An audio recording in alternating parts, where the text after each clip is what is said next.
Nikita Mirzani akan menjalani sidang perdananya pada Senin 14 November 2022. Nikita Mirzani juga mengaku sudah tak sabar bertemu dengan Dito Mahendra di sidang perdana tersebut. Namun, wanita yang kerap disapa Nyai itu sempat menyayangkan karena dirinya dipenjara karena kerugian yang disebut-sebut hanya sebesar 17 juta rupiah.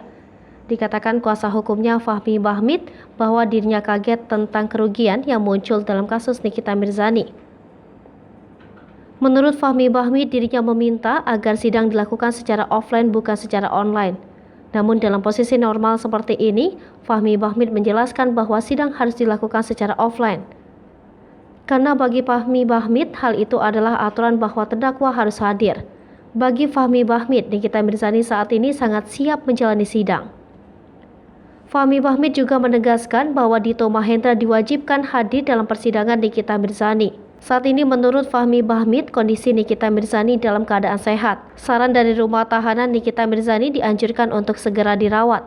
Menurut Fahmi Bahmid, Nikita Mirzani membutuhkan terapi agar bisa benar-benar sembuh.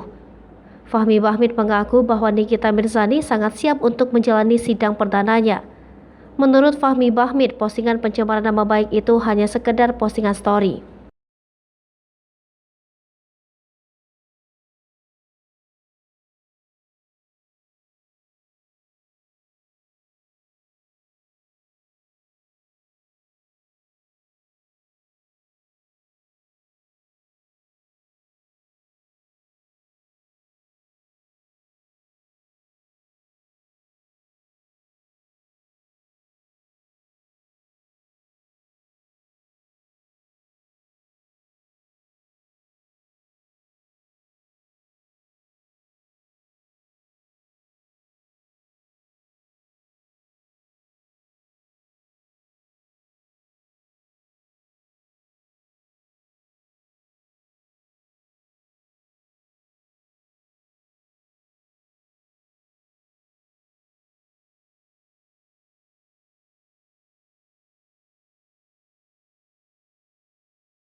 Hai pemirsa Sri Popo TV, jangan lupa komen, like, dan subscribe, serta tonton